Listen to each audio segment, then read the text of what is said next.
My name's Omar. I'm the Chief Executive of TASO, the Center for Transforming Access and Student Outcomes in Higher Education. I think that's the last time today you'll hear us, the full name. So if you hear TASO, that's who we are. Hopefully you all are aware. You've got our reports on your chairs. We're really excited. This is our first in-person conference in this space. So we're feeling quite privileged to have this great view and this great experience. But actually, we're all here mainly for the content of the day. And I know that you're all excited, and many of you participated directly in the research. I'm here mainly just to go through housekeeping and before handing over to our first speaker. So as some of you may have already become aware, the toilets are on this floor. You go around from where the lifts are to the left, and they're kind of directly behind us. There's no planned fire alarm today. But if the alarm sounds, please remain calm and exit the space. You do have 7 floors to walk down. We will not be allowed to use the lift, obviously, in the event of fire alarm. And then we will direct you, but the exit point is to your right, and then to your right on the small, on the corner of what's Temple Avenue and Victoria Embankment. So just the first right when you exit the building. We have these lovely small balconies on either side. The common space there, you're obviously welcome to go out there during breaks, but no smoking or vaping is permitted, just so you're aware. And if you need any other assistance over the course of the day, please speak to a member of staff, whether that's TASO staff or the event staff who are here to support us through the day. So we've got a very packed day, so I won't do any more preliminaries, and I'll hand it over to our first speaker, who I see over there. Jane Harris, who's the co-director of Student Welfare and Support Services and the head of counseling at Oxford University. Jane.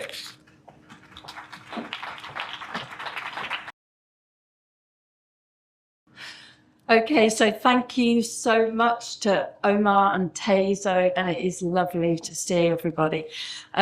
I'm going to be sharing some thoughts and observations after 20 years of working in higher education. I'm a clinician, I'm a therapist, and I've been leading student mental health and wellbeing services for the last 10 years. I've been on the executive and chair of the heads of university counselling services, and for the last 3 years I've been co-chairing the mental wellbeing in higher education group, which is hosted by Advance HE. I also sit on the Mental Health Implementation Task Force, and I'm also a member of the Independent Prevalence Review into diagnostic rates of autism, ADHD and mental health difficulties. So that is just some context to what I bring and the things that have shaped my thinking. So we're thinking about student mental health at this point in 2026, and we are here in particular to consider what's working well, and maybe the things that are not working as we had hoped. We have greater awareness than ever before. We have more institutional commitment to good mental health. We have more strategy, more governance, more regulation, frameworks, charters, policies, training, casework. Student services are now working cross-institutionally, because a whole university approach to student mental health means being involved in different ways at different levels with all aspects of student life. So I would describe the current situation as one of progress, but also tension, because what we're seeing are rising levels of reports of distress from students. We're seeing increasing declarations of mental health disability. We know that demand for both NHS mental health services and specialist university services is growing. The complexity of kind of casework is increasing. And we know that the clinical workforce capacity nationally and globally is significantly below need. And so we cannot work with a model of more and more one-to-one clinically informed or clinically based interventions. And there are very real fiscal constraints across our sector, both for institutions and for individuals, whether students or staff. And I think we're going to be hearing today about the very material impact of the financial difficulties that students are experiencing. So I would say we have a deep commitment across the system, the higher education system, but there is also strain. There is operational, financial and emotional strain. At times, the uncertainty and anxiety amongst staff, university staff, whether academic or professional services, can feel as high as that of students. So the question is not whether we care. The question is, are we confident that our current approach is working? Are we preparing students to move into the next stage of their professional, personal and social lives with confidence? And I mean the kind of embodied experiential confidence that really, you can really hold you steady when things start to go wrong. So today I want to set a tone. It's not of crisis and it's not of complacency, but disciplined curiosity that's underpinned by the courage to listen and the courage to speak. And I invite you to join me in considering 3 central questions. Firstly, are we fully leveraging the opportunity of higher education to facilitate psychological growth? Secondly, are we being sufficiently honest about what we do and what we know and what we don't know is working in our approach to student support? And are we prepared, this is my third question, are we prepared to examine the possibility of unintended consequences in current approaches to student wellbeing and mental health? Are we willing, based on emerging evidence of potential harm, to adjust our approach? And so the question beneath the question here is, what is university for? And I think before we discuss mental health systems, we must return to first principles. A university education has the potential to be both transactional, it improves employment opportunities, lifetime earnings, there are a range of opportunities that are kind of material, but it also has the potential to be transformational. It cultivates critical thinking, metacognition, adaptability, self-regulation, relational maturity, civic responsibility. I could list many more things.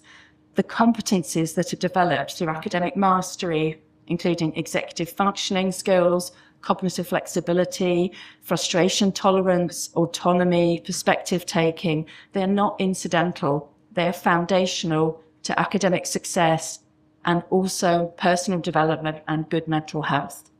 So if well-being is separated from the educational mission, we can get fragmentation. If we can align well-being with our educational purpose, we will have coherence. So the strategic issue is not whether universities should support mental health. I think there is no doubt we're all committed to that work. It's whether a mental health enabling strategic approach is embedded in or detached from the developmental architecture of higher education. And I'd like to say a bit about time horizons here. Are we optimizing for the right kind of good? So psychological experience and mental health for students, but for the population at large, is increasingly framed in terms of immediacy, immediate risk, immediate symptom relief, and immediate crisis response. And I'm not suggesting we shouldn't respond to risk and crisis. But education and personal development are longitudinal. A degree is 1, 2, 3, 4, 5 years, depending on the type of degree. A working life, 40, 50, probably 60 years soon. And distress is something that it fluctuates, it's dynamic and it unfolds over time. It emerges, it escalates, it resolves. Some distress is pathological and some is developmental. And if we compress our time horizons within student support and within our approach to mental health, if we treat every moment of distress as a potential crisis or a crisis, we collapse the distinction. And when time horizons shrink, our institutional purpose can shrink alongside it.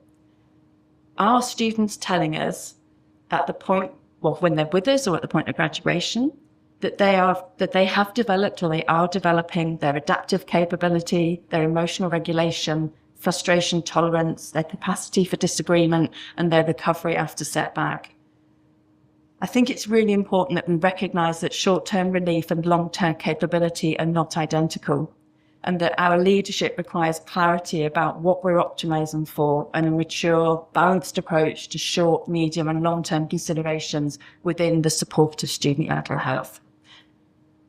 Staying with the concept of time, I'd like to talk about moving beyond a remedial response to a developmental approach. And I think we need to do this. We need to really think about the short, medium and long-term needs, developmental needs of anybody who may be experiencing a period of difficulty, which is what we do in clinical services all the time. So how do we prevent, reduce and respond to distress? Can we move from this question to the question of university design and cultivating the conditions for psychological growth?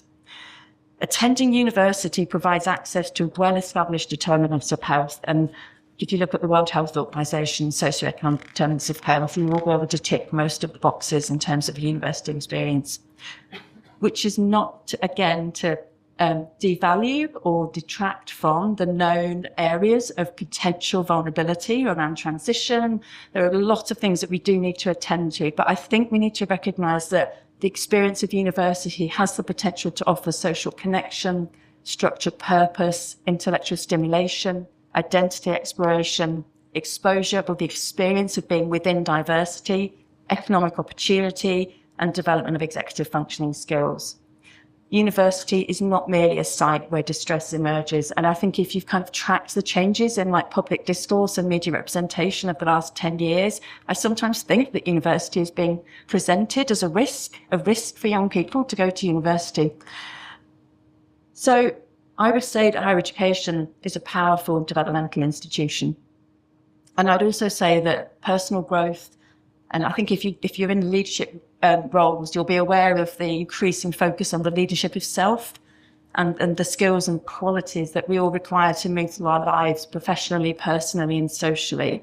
And so growth development requires belonging and trust, commitment to defined goals. It requires active engagement, ability to engage in feedback and healthy challenge, reflection and insight, responsibility within a context of support, scaffolded support, I would say, autonomy within interdependence. And again, I think we need to recognise we're not promoting unhealthy dependency or a precocious, unrealistic independence. We're talking about healthy interdependence and the fact that we all move in our states of dependency on others according to what's going on in our lives. We need to be thinking about setbacks can be followed by recovery, and sustained effort builds frustration tolerance. So let's just recognise that a lot of aspects of life can be destabilising, including learning. There's a wonderful book called The Emotional Experience of Teaching and Learning, which notes the inevitable anxiety and discomfort of the stage of learning that happens again and again where you don't yet understand and you're confused and you're lost and you feel de-skilled. Okay. If we continue to equate discomfort and distress with injury, we risk protecting students from growth rather than from harm. And our strategic leadership must preserve the distinction between injury, impairment, developmental friction, serious and less serious harms. And I think this is really important. We are not differentiating between degrees of harm. I'm going to say a little bit about a language identity and expectation. I'm sure you're aware that over the past 2 decades, something subtle but significant has shifted in our public discourse. We have opened up our conversations about mental health, which has been an important and valuable moment, I think, in our history. And there has been a gradual broadening in the meanings and the usage of mental health-related terms, incorporating gradually less severe and a wider range of psychological phenomena. And it's entirely understandable that any of us, when we are trying to make sense of confusing, worrying, frightening thoughts and feelings that we don't understand and may not even be able to articulate for ourselves, we reach for the available conceptual frameworks. They help us understand and they help us communicate our needs and our experiences to others.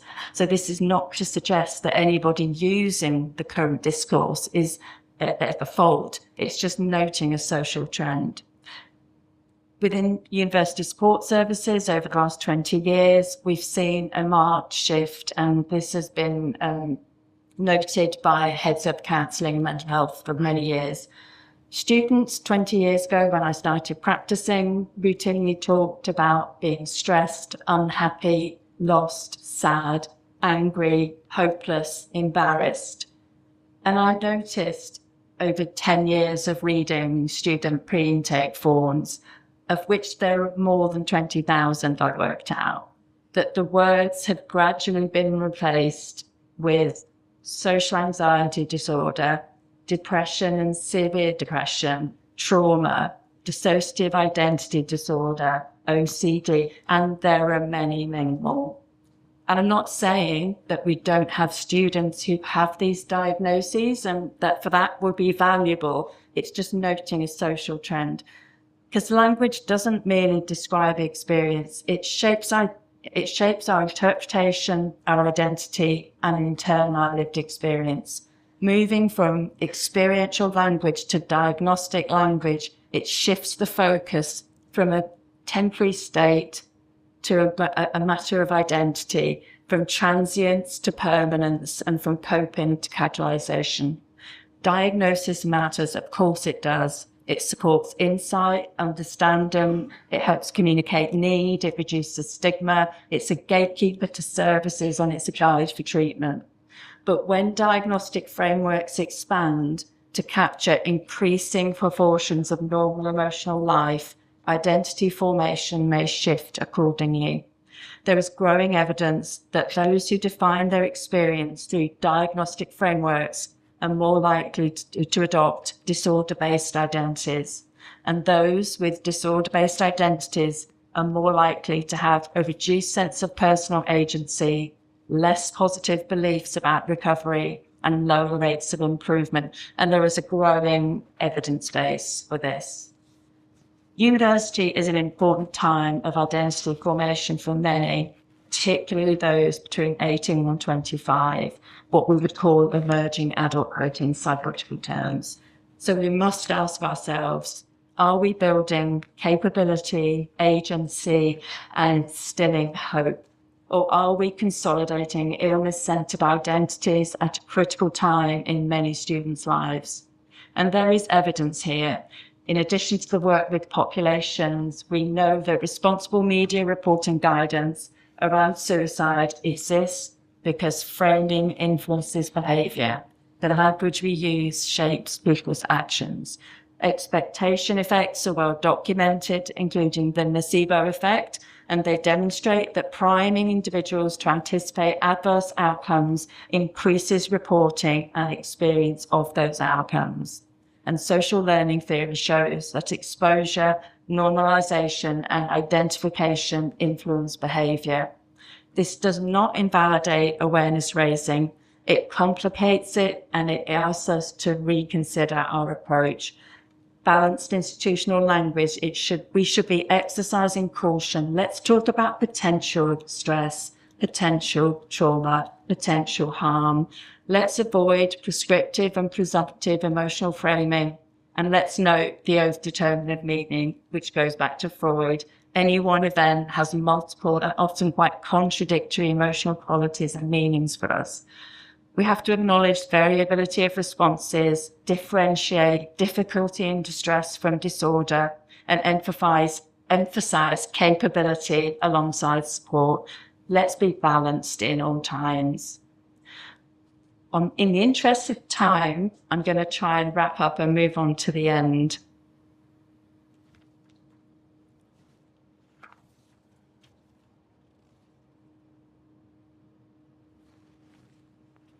I'm going to talk about the possible unintended consequences of our current approach.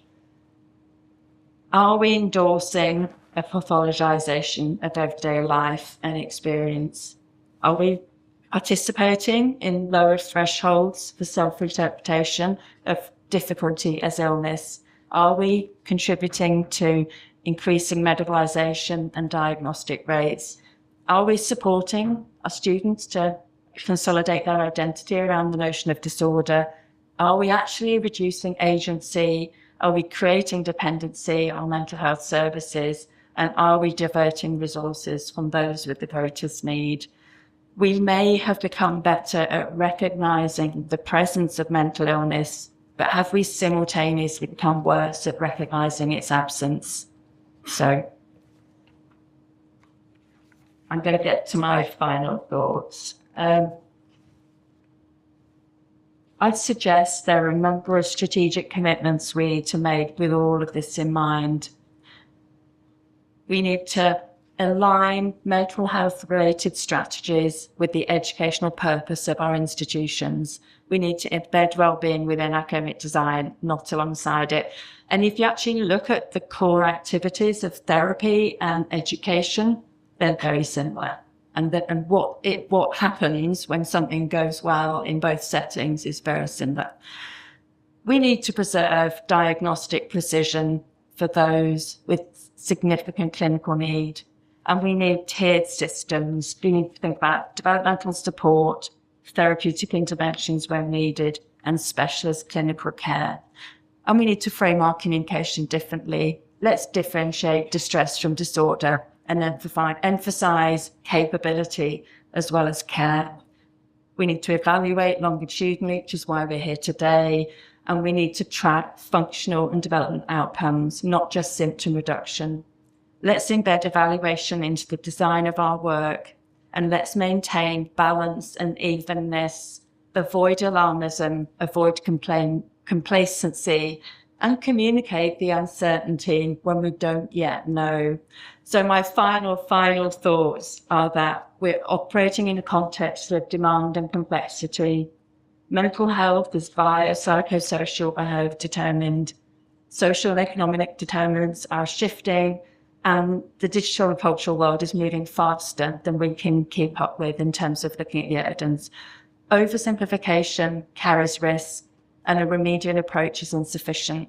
We need a developmentally aligned, rigorously evaluated university approach, one that fosters belonging, meaningful stretch, responsibility, recovery, social complexity, and accessible support. We need to be cultivating competence in wellbeing.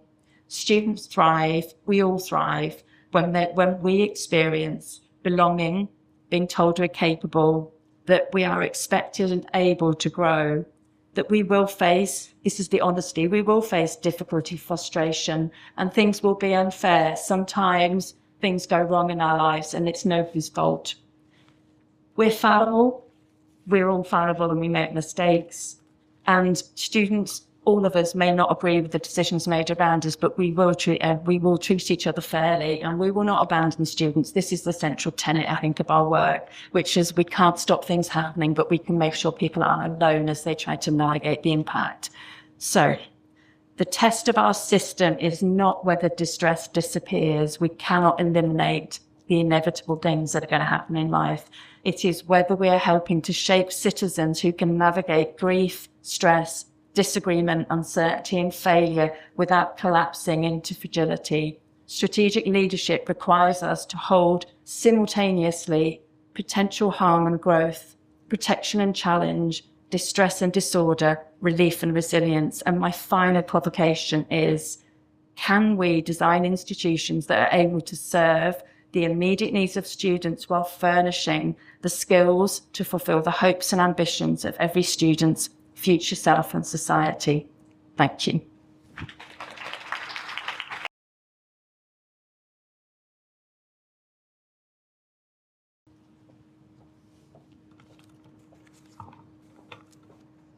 That was fantastic. Thank you so much, Jerry. I know you need to leave, but I really appreciate you having this talk today.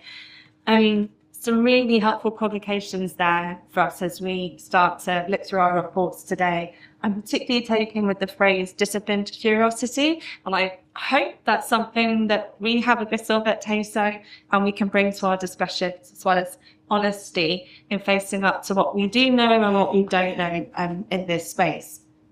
Does this sound okay on my microphone, by the way? I'm not used to a handheld. I feel like I should be singing.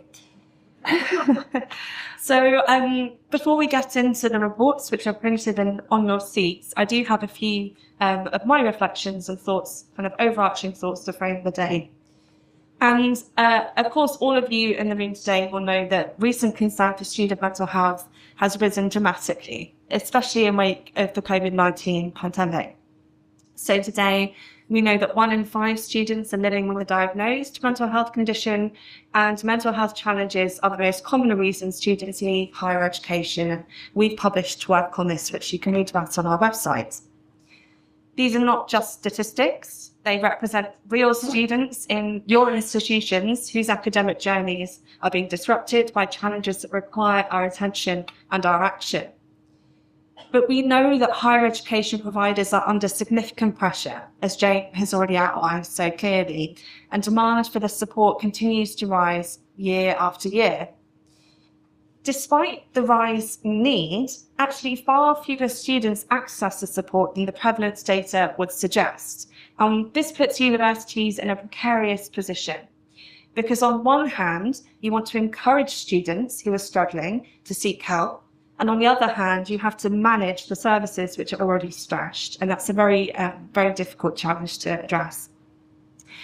And despite the urgency of this issue, there remains a striking gap in our knowledge. So we do still lack robust evidence on what actually works to support student wellbeing and mental health.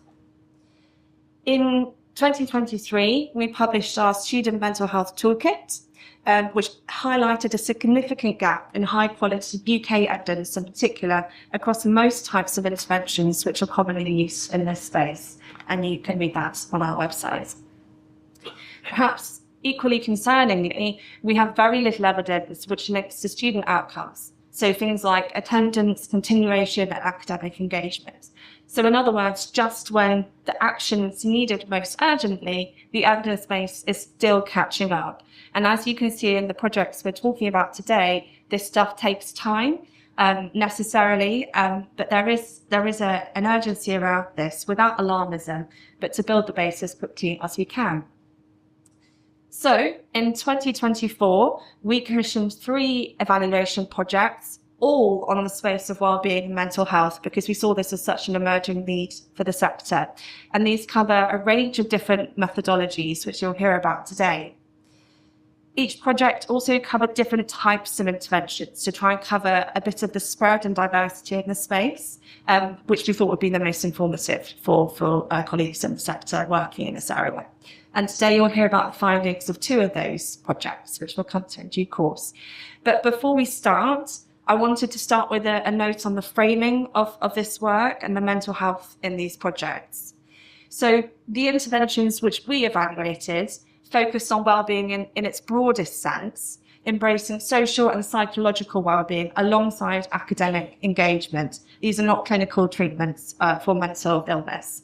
And we adopt the definitions of wellbeing in our projects from the University Mental Health Charter developed by student bodies.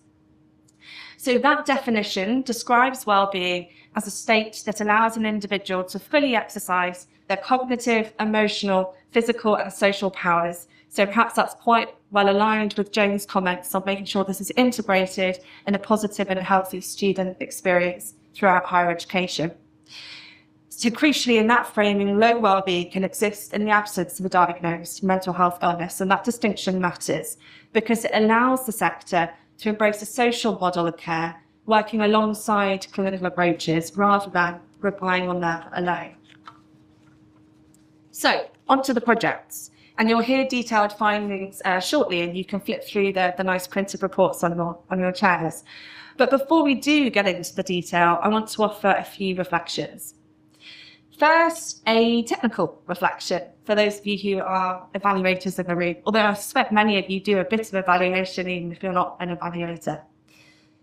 We at TASO have done a lot of work on theory of change to encourage providers to provide a more thorough and thoughtful conceptualisation of the interventions that they provide for students. And for those of you who've worked with us directly, what that means in practice is thrashing out causal pathways for the interventions. These are detailed descriptions that break down how the things you're doing on the ground will actually have the impact you hope that they will. And in these projects, we work closely with our partner universities to do just that. And you'll see detailed reasoning behind all of the interventions broken down in our full reports. But that careful work can make it all the more frustrating when an intervention doesn't appear to work.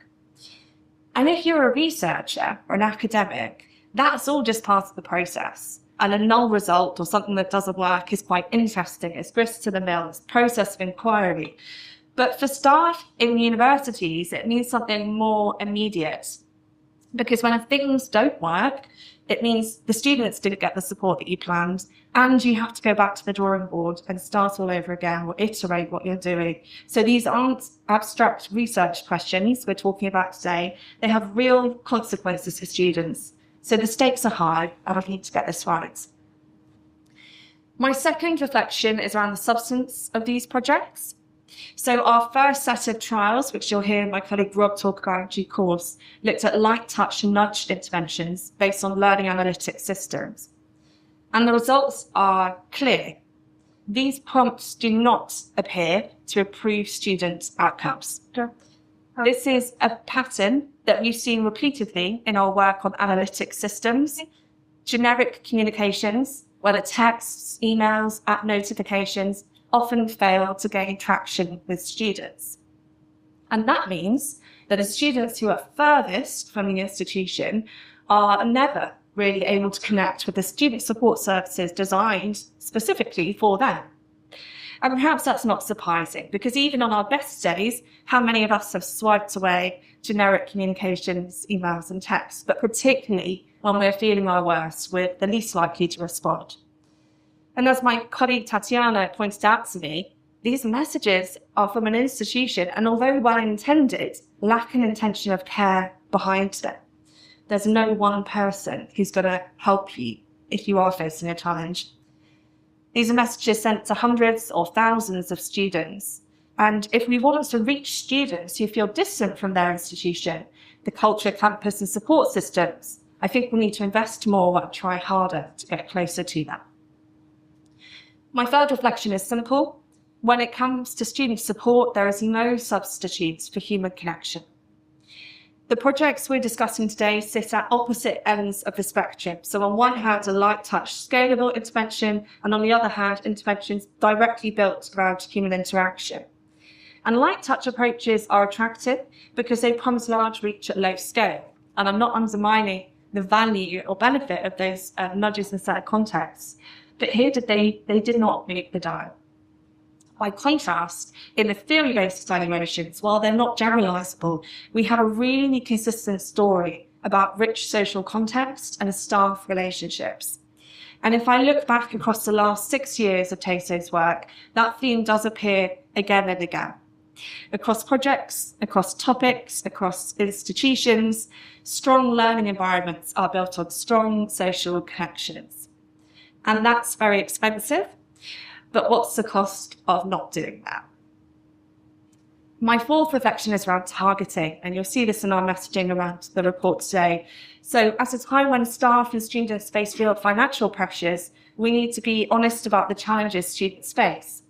And a question which I asked myself as I was reading these reports is, why are we in a world where we're sending messages like this to hundreds or thousands of students who appear disengaged with their studies? How have we ended up in this situation?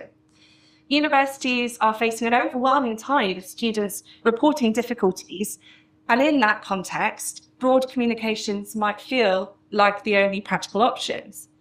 But if that approach doesn't work, we have to ask a deeper question, which is not just, was the intervention well designed, but was it aimed at the right students? Much of the work in this area frames low engagement as a proxy for low well-being, but I think our results do challenge that assumption, and that matters because it underpins much of the communication which universities send to students. In reality, we know disengaged students are often working long hours to support themselves, and referring students like that to wellbeing services risks missing the more fundamental issue. So for many, I would argue that a challenge is an unsustainable model of student finance. And if we want to improve student outcomes, we must be confident we're identifying the right needs and targeting that support accordingly. So this isn't a technical question about data. It's a question about how we identify, define student success and where we focus our interventions. And my final reflection is around TASO's role. And I'm hoping that I'll be allowed a brief indulgence today because this is my last day at TASO. And I've been here since the organisation began, including when we commissioned these projects you're hearing about today. And I care deeply about these projects and the evaluations. They matter a lot. They matter to me. I hope they matter to the sector. They're useful, important pieces of evidence. But in many ways, the more important outcome of TASO's work and these projects is you, the people in this room, whether you participated in a project or came here today to talk about it. Because ultimately what TASO wants is a sector that demands better evidence, that knows how to ask the right questions, and then can implement that in your local context. And you are proof that that is emerging. So there is still much to do, many gaps to fill, many questions to answer, lots of challenges ahead. But I am encouraged that this work contributes to a sector-wide effort to build stronger foundations on student wellbeing and mental health. So thank you very much for being part of that effort. And thank you to TASO colleagues for letting me be part of those efforts too. I am going to hand over now so we can actually get into the meat of this work, because I know what everyone wants to do. And I'm handing over to my colleague Rob, who I can't see, but is definitely here somewhere, and these panelists. And he's going to be talking about measuring wellbeing, analytics and assumptions, which is 3 big randomized control trials on a really fascinating topic. So handing over to you, Rob.